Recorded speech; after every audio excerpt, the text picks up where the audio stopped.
The chipped formica countertop felt cold against my forearms.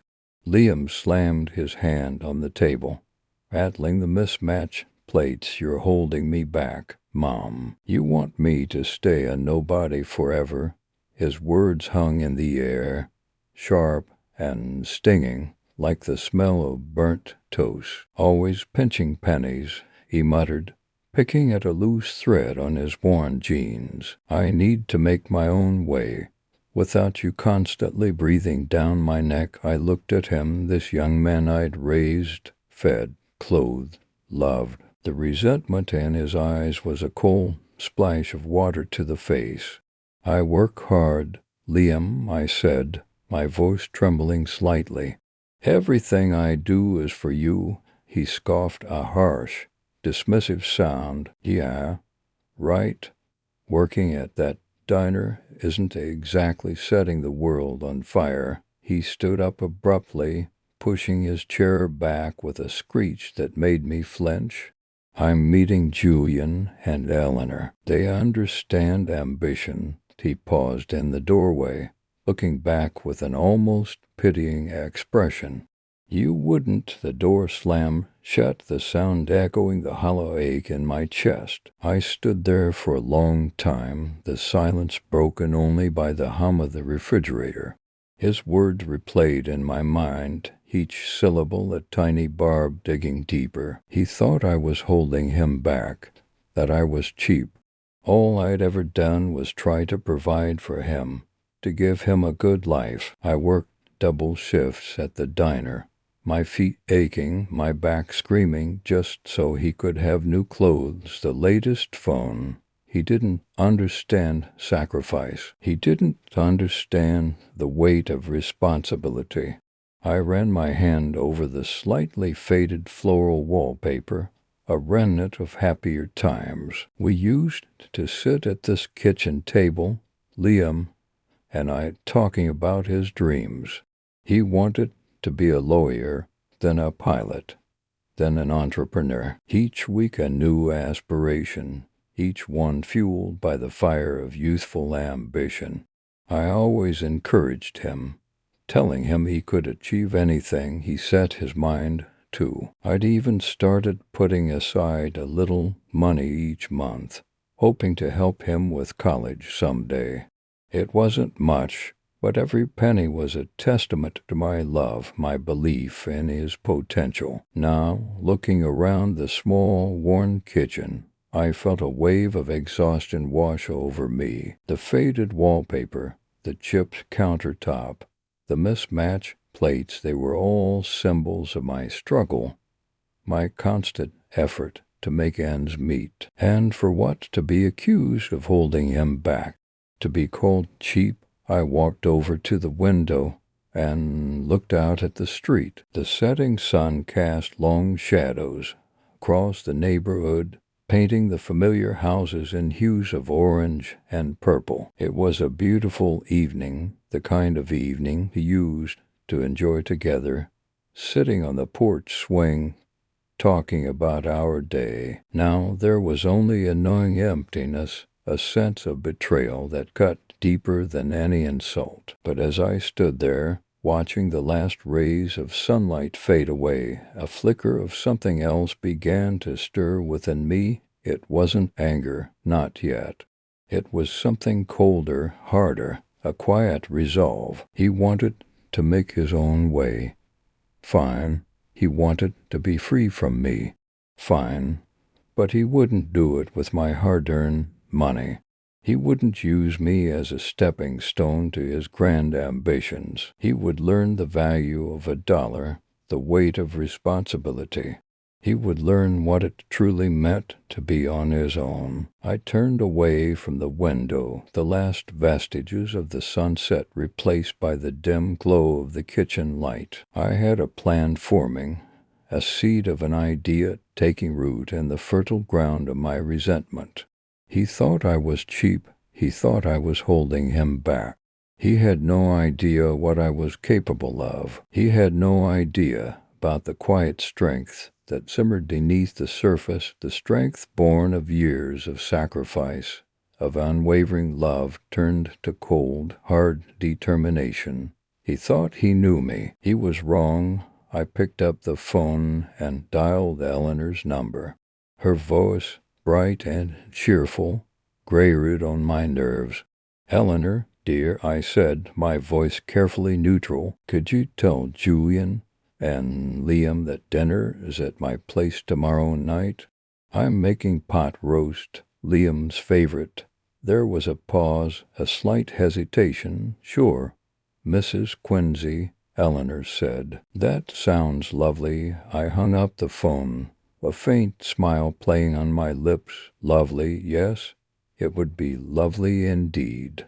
He wanted ambition. He wanted freedom. He'd get it. He just wouldn't like the price. The fluorescent lights of the bank buzzed overhead, a stark contrast to the dull ache in my chest. I sat across from Ms. Davies, the lone officer, a woman I'd known for years, a woman who'd seen my family through thick and thin. Now she was watching me dismantle my future, piece by piece, for a son who didn't deserve it.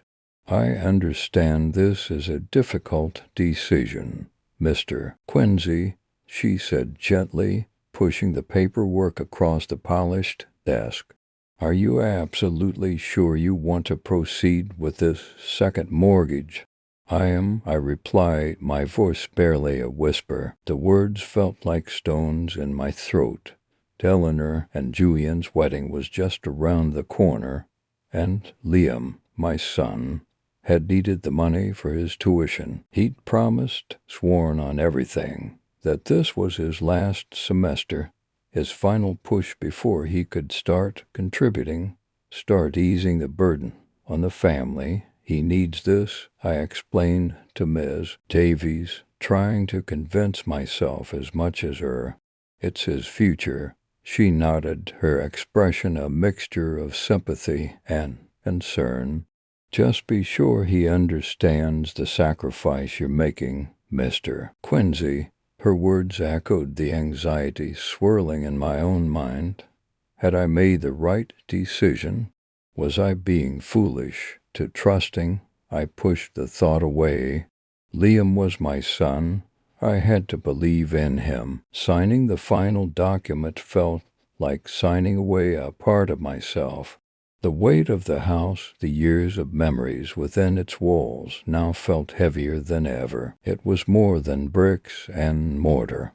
It was the embodiment of my life's work, the security I'd built for my family, and now it was collateral. I left the bank with a leaden heart, the crisp autumn air doing little to dispel the cloud of unease hanging over me. I drove straight to the university, eager to see Liam, to share the good news, to see the relief on his face. I pictured him studying in the library, surrounded by books, diligently working towards the future I was helping him build. But the library was empty. I checked his dorm room. His bed was unmade, his belongings scattered. A half-eaten bag of chips lay open on his desk. A knot tightened in my stomach. Where was he? I called his phone. It went straight to voicemail. I texted, no reply. Panic began to set in. This wasn't like Liam. He always answered my calls, always kept me informed. Hours ticked by, each one filled with growing dread. I called his friends, his classmates, even his professors. No one had seen him. The library, the dorm, the student union, I searched everywhere, my heart pounding in my chest. Finally, late that evening, I received a text, not from Liam, but from an unknown number. It contained a single picture. Liam, grinning, standing next to a gleaming red sports car. A brand new Tesla. Why, blood ran cold. The Tesla, the car he'd been drooling over for months, the car he knew we could never afford, the car I had just unknowingly paid for. The message below the picture simply read, "Thanks, Dad. Living the dream, the phone slipped from my numb fingers, clattering onto the floor. The world seemed to tilt on its axis. The sacrifice I had made, the weight of that second mortgage, the trust I had placed in my son, it all crashed down on me with the force of a tidal wave. He hadn't needed the money for tuition. He'd lied, he'd stolen from me. He'd taken the security of our home, the future of our family, and thrown it away on a frivolous luxury. I sank into a chair, the buzzing of the overhead lights in the deserted student union mocking my despair. The image of that red Tesla, a symbol of my son's betrayal, seared itself into my mind. I felt a cold, hard knot of resolve forming in my gut. This wasn't over. He would pay for this. He would understand the consequences of his actions. I would make sure of it. Eleanor deserved better. My family deserved better. I deserve better. The seeds of a plan began to germinate. A plan fueled by a father's broken trust and a burning desire for justice. I would get my house back. The silence of my own home was deafening. Just hours ago, Eleanor and Julian had been here, their laughter echoing through the rooms, their condescending whispers clinging to the air like stale perfume. "You're being dramatic, Olga," Eleanor had said, her hand resting on Julian's arm. A display of unity against me. Liam's just finding his feet. "He'll pay you back," Julian had just smirked, that infuriatingly knowing smirk. "Of course he will," he'd echoed, not even bothering to look at me. They'd swept out the door, leaving me standing amidst the debris of their visit, the debris of my life. My daughter siding with her fiancé, dismissing my fears as histrionics. My son, Liam, gone, vanished. I sank into the worn armchair, the familiar comfort now mocking my despair. My gaze drifted to the coffee table, where a single folded piece of paper lay. It hadn't been there before. My heart pounded in my chest, a frantic bird trapped in a cage.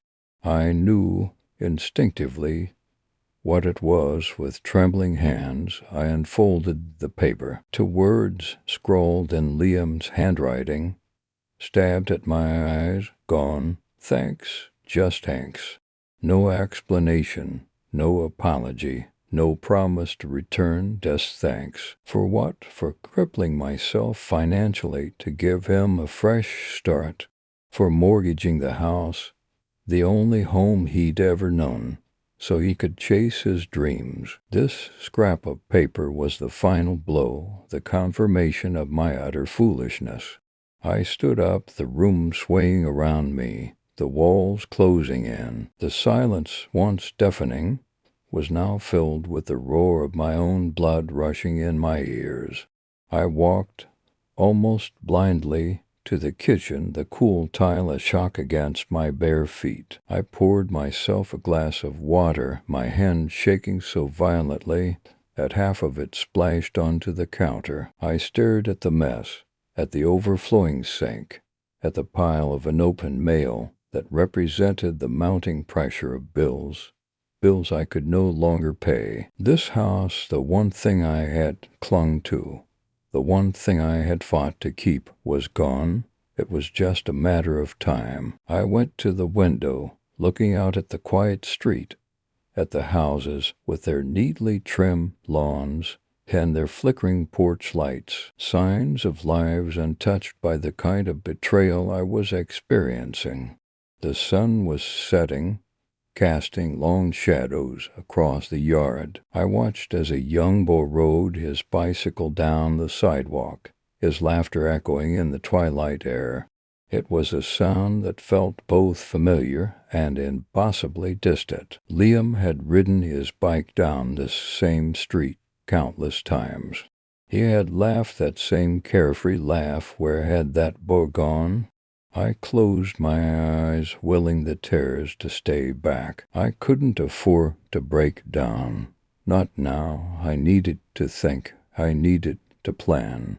This couldn't be the end. There had to be a way out. There had to be a way to make Liam understand what he had done, to make him face the consequences of his actions. He couldn't just walk away, leaving me to pick up the pieces of a life he had shattered.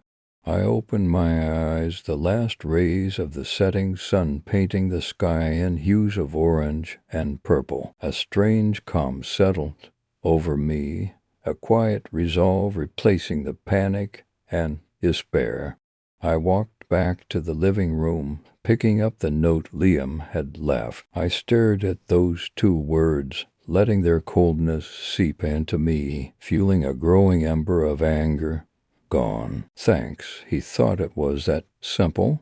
He thought he could just take everything and disappear. He was wrong, dead wrong. I had given him everything.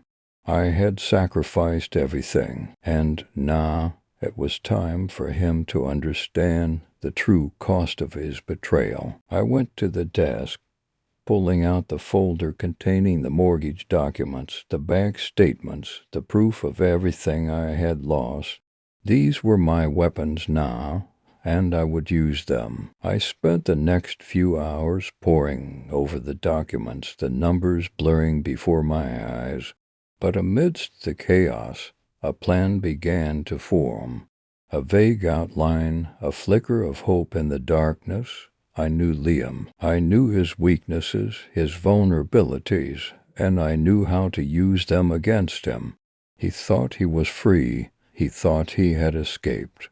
He had no idea what was coming. I wouldn't let him get away with this. Not just the money, but the betrayal, the disrespect, the casual cruelty of those 2 words. Gone. Thanks. Those words echoed in my mind, a constant reminder of the pain he had inflicted.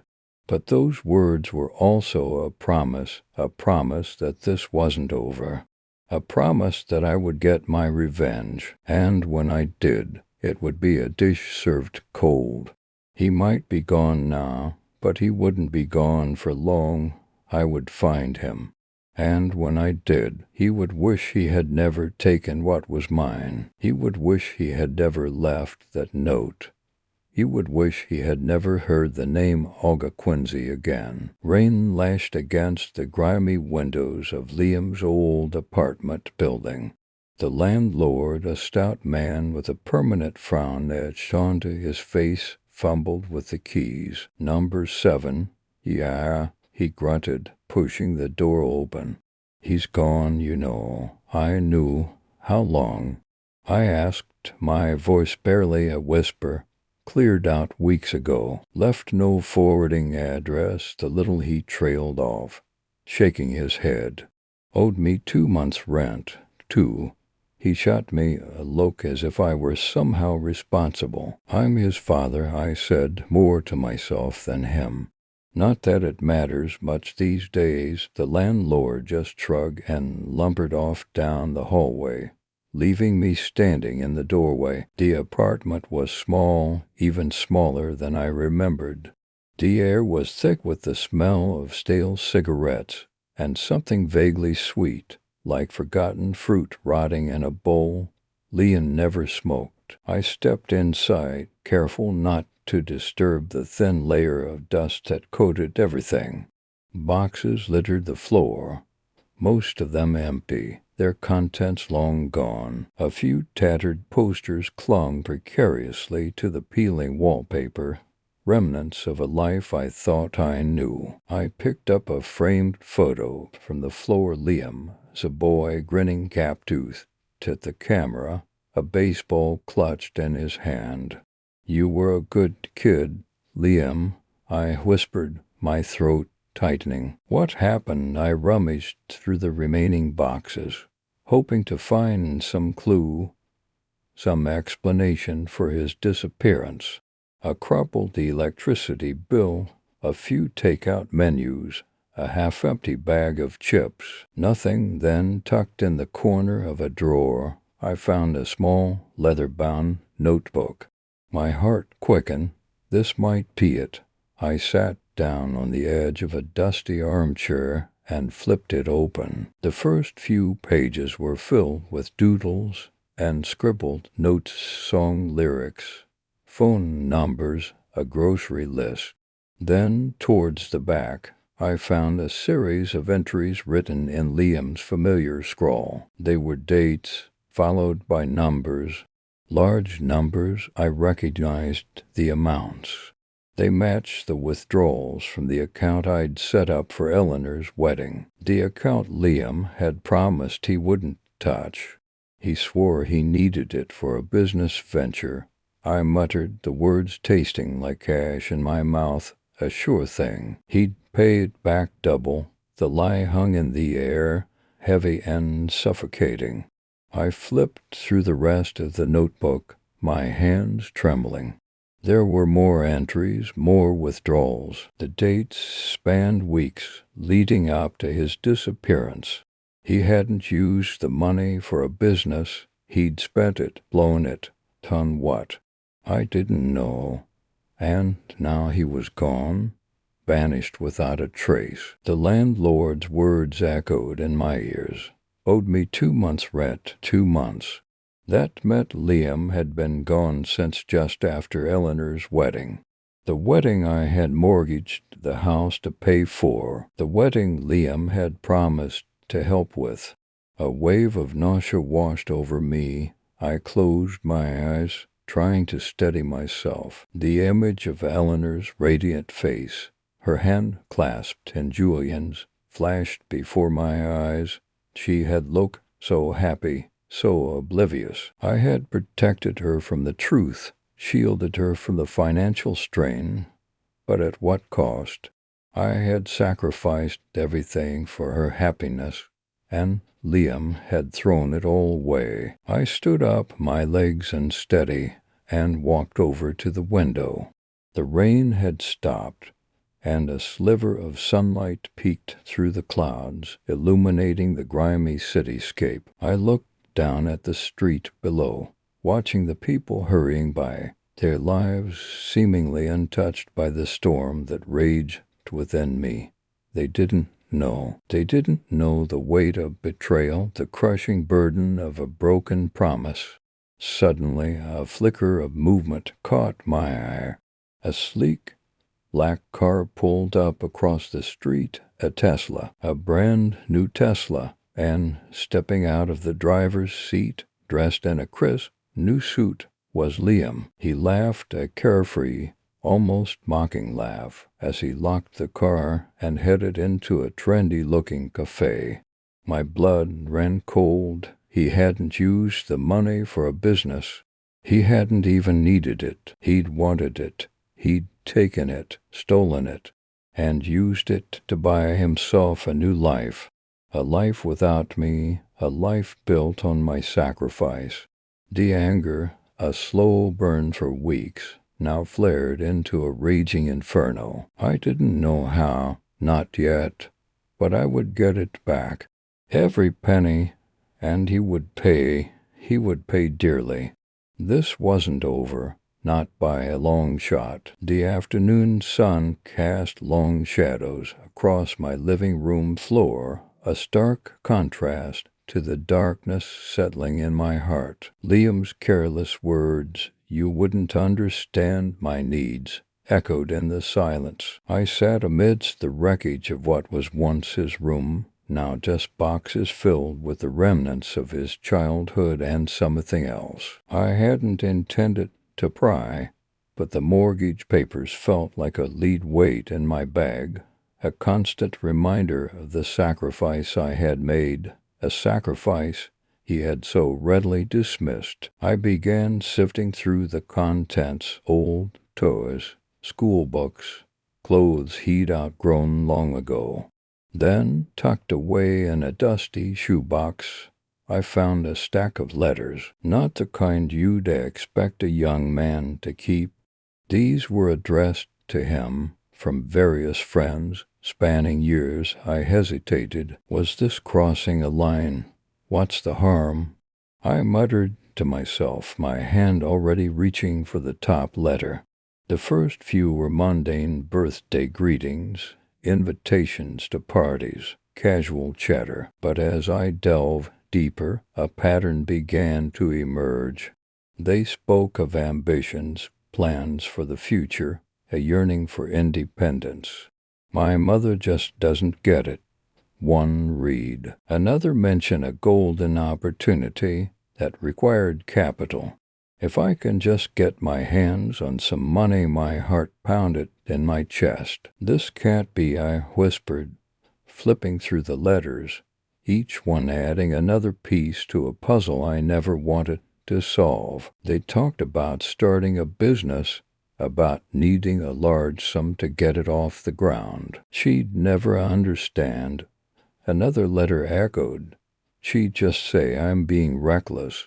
My hands trembled as I held the paper, the ink blurring through my tears. This wasn't a spur-of-the-moment decision. This was calculated. He'd been planning this, playing me for a fool all along.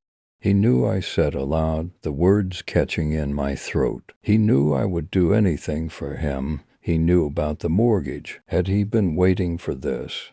Had he been stringing me along, pretending to be the loving son, while secretly plotting his escape? The thought was a knife twisting in my gut. The letters scattered across the floor, each one a testament to his deceit. I picked up another, dated a few months before he'd asked for the money, just need to convince Mom, it read. Once I have the capital, nothing can stop me. The casual cruelty of the words sent a shiver down my spine. He'd used my love, my trust, my desperation to give him a better life as a stepping stone to his own selfish ambitions. The room started to spin. I stumbled to a chair, the letters clutched in my hand like a lifeline. He used me, I whispered, the realization hitting me with the force of a physical blow. I closed my eyes, trying to process the betrayal. All those years of sacrifice, of working double shifts, of pinching pennies, all for him, and he had thrown it back in my face. He'll pay for this, I muttered, a newfound resolve hardening my voice. The anger, raw and burning, began to eclipse the pain. He thought he could get away with it. He thought he could just disappear, leaving me to pick up the pieces. He was wrong. I stood up, the letters falling to the floor. He's going to learn, I said, pacing the room, a plan beginning to form in my mind. I wouldn't let him get away with this. He would face the consequences of his actions. He would understand the sacrifices I had made, the pain he had caused. Julian. I said Eleanor's fiancé's name out loud, a thought sparking. Julian worked at the dealership. I would start there. Julian will know, has to know, I muttered, picking up my phone. I needed information, and Julian, unwittingly, was going to be my source. A cold, hard smile spread across my face. Liam thought he was free. He was about to learn just how wrong he was. He had taken everything from me. Now I would take something from him. The game, my son, has just begun. The late afternoon sun cast long shadows across my bedroom floor. I sat on the edge of the bed, numb, staring at the worn photograph in my hand. It was Liam and me, taken at the beach years ago. He was just a boy then, grinning gap-toothed, a bucket and spade clutched in his sandy hands. "Daddy, look," he'd yelled, running towards me with a seashell. "It's for you." Now that innocent face felt like a betrayal. That same boy, now a man, had taken everything from me, stolen the roof from over my head. Eleanor and Julian's wedding was just weeks away, a celebration I could no longer afford.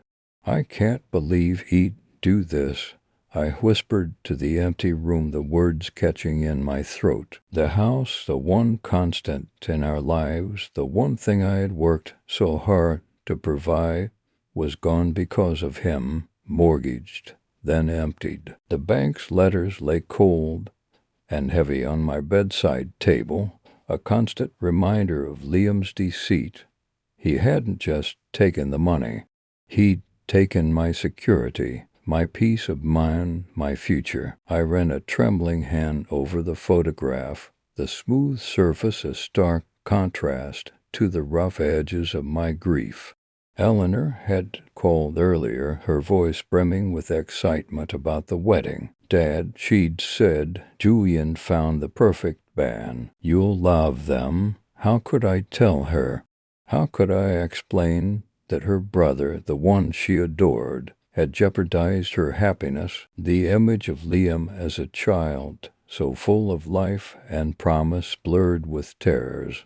I remembered all the sacrifices I'd made for him, the extra shifts, the skipped vacations, anything for my children, I'd always said, and he'd repaid me with this gaping hole in my life, this crushing weight of despair. I stood up, pacing the room restlessly, the photograph still clutched in my hand.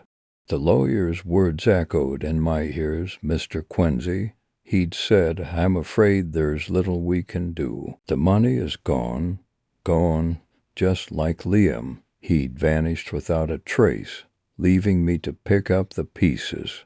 My gaze fell on the reflection in the mirror, a stranger staring back at me. A man stripped bare, his trust shattered. But beneath the pain, a flicker of resolve began to ignite. I wouldn't let him get away with this. I wouldn't let him win. I wouldn't let him ruin Eleanor's wedding. He may have taken my money, I muttered, clenching my fist, but he won't take my daughter's happiness. Not if I can help it. The beach photo slipped from my grasp, landing face down on the carpet. I didn't pick it up. I couldn't bear to look at that innocent face any longer, knowing the darkness it concealed. The lawyer had mentioned something about tracing the funds, a long shot, but a possibility. It's complicated, he'd warned, and there's no guarantee, but it was a starting point. I picked up the phone, my hand steadier now. I need to speak to the bank manager, I said, my voice regaining some of its former strength. I have new information. I spent the next few hours poring over bank statements, credit card bills, anything that might offer a clue. Eleanor called again, this time asking about the rehearsal dinner. Dad, she said, her voice laced with concern, are you all right? You sound different. Everything's fine, sweetheart, I lied, forcing a cheerful tone, just a little tired. We'll talk about the dinner tomorrow. I had to buy myself some time. I had to find him. I had to make him pay. As the evening wore on, a pattern began to emerge. Small, seemingly insignificant transactions adding up to a substantial sum. They were all linked to a luxury car dealership. A sinking feeling settled in my stomach. Could it be? Had Liam used my money? The money meant to secure our future, to buy himself a car? A quick search online confirmed my worst fears. The dealership specialized in high-end electric vehicles. The image of a sleek, silver Tesla flashed across the screen. The starting price was more than I'd lost. My blood ran cold. The betrayal cut deeper than I could have imagined. He hadn't just taken the money, he'd flaunted it. He'd used my sacrifice to fund his extravagant lifestyle. The quiet resolve I'd felt earlier hardened into something colder, something sharper. This wasn't just about the money anymore. This was about justice. This was about showing Liam the consequences of his actions. I picked up the phone again, this time dialing a different number. I need a favor, I said to the voice on the other end. I need to find someone, and I need to find him fast. Eleanor's wedding was fast approaching, and I had a plan. A plan to make sure Liam's betrayal wouldn't cast a shadow over her special day. A plan to expose his deceit and reclaim what was rightfully mine. Not just the money, but something far more valuable. My dignity. The first step was finding him. The next step, well, that was a surprise I was saving just for Liam. The aroma of roasted coffee beans filled the cafe, a stark contrast to the bitter taste in my mouth. I'd come here for a moment of peace, a quiet refuge from the storm raging inside me. I stirred my latte, the gentle clinking of the spoon against the porcelain a small, rhythmic counterpoint to the chaos in my mind. Two young women at the next table were chatting animatedly, their voices carrying over the soft murmur of the cafe. "Did you see Julian's new car?"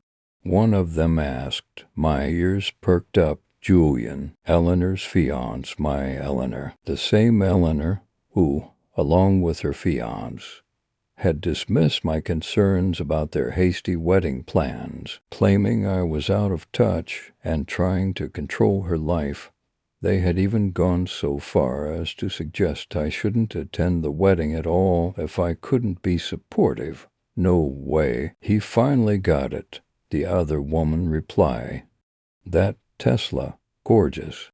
He was showing it off at the club last night. My blood ran cold at Tesla. Where would a young man like Julian, fresh out of university and working an entry-level job, get the money for a Tesla? A chilling thought crept into my mind, a suspicion so dreadful I almost dismissed it immediately. But the seed was planted. I casually glanced at the women, feigning disinterest while straining to hear more. He said it was an early inheritance. One of them said, her voice lowered conspiratorially. Apparently, his grandfather left him a substantial sum. I took a slow sip of my latte, the warmth doing little to thaw the ice forming in my veins. An inheritance. It seemed unlikely. I'd met Julian's grandfather a few times, a kind, unassuming man, but hardly wealthy. Something wasn't adding up. I excused myself and stepped outside. The cool air welcomed shock to my system. I pulled out my phone and dialed Eleanor's number. It went straight to voicemail. I tried again, same result. A knot of anxiety tightened in my stomach. I needed answers. I decided to drive past Julian's apartment. It was a long shot, but I had to see for myself. As I pulled onto his street, I spotted it immediately. A gleaming, brand-new Tesla parked right in front of his building. The same model the women in the cafe had described. My heart pounded in my chest. This couldn't be a coincidence. I parked my car and approached the Tesla.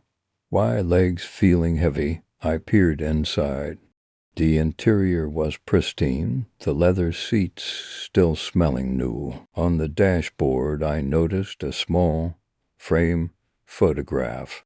It was a picture of Eleanor and Julian, beaming with happiness. My hand trembled as I reached out and touched the cool glass of the window. A wave of nausea washed over me. Where had Julian gotten the money for this car? The question echoed in my mind, growing louder with each passing second. I remembered the conversation I had had with Eleanor a few months ago. She'd been distraught, confiding in me about her financial struggles. She'd been saving up for a down payment on a small condo, a place she and Julian had called their own. She'd been so close to reaching her goal, but then, inexplicably, her savings had vanished. She'd been devastated, blaming a banking error. I had offered to help, to lend her the money, but she'd refused, her pride wounded. "I'll figure it out, Dad," she'd said, her voice choked with emotion. "I don't want to be a burden. Now, looking at this extravagant car, the pieces of the puzzle began to fall into place. A sickening realization washed over me. Had Julian taken Eleanor's savings? Had he used her money to buy this car? The thought was unbearable. I stumbled back to my car, my mind reeling. I needed proof. I needed to know the truth. I drove home in a daze. The image of the Tesla burned into my memory. As soon as I arrived, I went straight to my study and retrieved the box of old financial documents I'd kept from Eleanor's childhood. I sifted through them, searching for anything that might shed light on this situation, and then I found it, a bank statement from Eleanor's savings account, dated just a few months ago. The balance was significantly lower than it should have been. My hands shook as I compared the statement to the date Julian had supposedly received his inheritance. The dates matched. The truth hit me with the force of a physical blow. Julian hadn't inherited any money. He'd stolen it. He'd stolen Eleanor's savings, the money she'd worked so hard to save, and used it to buy himself a luxury car.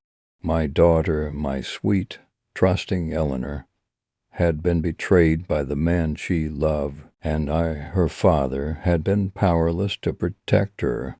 A surge of anger coursed through me, hot and potent. I wouldn't let him get away with this. I wouldn't let him hurt my daughter. I would expose him for the fraud he was. I would make him pay for what he'd done. I reached for my phone, my fingers trembling with a mixture of rage and resolve. I had a call to make. The silence in the house pressed in on me, thick and heavy. I sat at the kitchen table, the paperwork spread out like a battlefield map, bank statements, loan documents, the crumpled napkin where I'd scribbled down Eleanor's words. Dad, Julian, and I need a deposit for the venue. Think of it as an investment in our future. An investment, she'd called it. My stomach churned. I ran a hand over my face, the exhaustion settling deep in my bones. I'd mortgaged the house, our home, Eleanor's childhood home, to give her what she'd claimed was a necessary down payment. It's a sure thing. Dad, she'd assured me, Julian's business is booming. We'll pay you back within the year, easy. Now, looking at these numbers, the truth was a cold, hard knot in my gut. The loan amount, stark and unforgiving, stared back at me. Beneath it, a series of smaller withdrawals, steadily draining the account. Restaurant bills, luxury clothing stores, a hefty payment to a high-end car dealership. A car dealership? What on earth? I picked up my phone, my fingers trembling slightly as I dialed Eleanor's number. It went straight to voicemail. "Eleanor," I said, my voice tight, "call me back as soon as you get this." "It's important." I hung up, a growing unease creeping through me. Something wasn't right. This wasn't how Julian's supposedly booming business should have looked. This was reckless. I grabbed my laptop, the cold plastic, a stark contrast to the burning anger that was starting to rise. I logged into my online banking, scrolling through the transactions again, searching for any clue, any explanation. Then I saw it. A transfer, a large sum, made just a week ago, with a reference that made my blood run cold.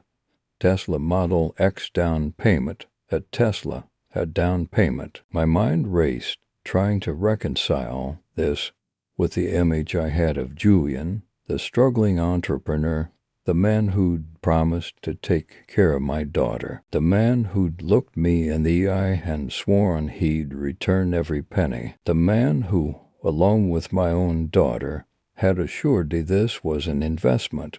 My vision blurred, and for a moment the room spun. I gripped the edge of the table, my knuckles white, trying to anchor myself. I took a deep breath, forcing myself to focus. This wasn't just about the money anymore. This was about trust, about family, about the blatant disregard for the sacrifices I'd made. I poured myself a glass of water, the cool liquid a small comfort against the fire in my chest. I needed to think, to plan, to figure out what to do next. Hours passed. I meticulously reviewed every document, every transaction, piecing together the puzzle. The restaurant bills, the shopping sprees, the Tesla, it all pointed to one thing. They'd used my money, the money I'd risked everything for, to fund their lavish lifestyle. They'd lied to my face. Eleanor, my own daughter, had been complicit in this deception.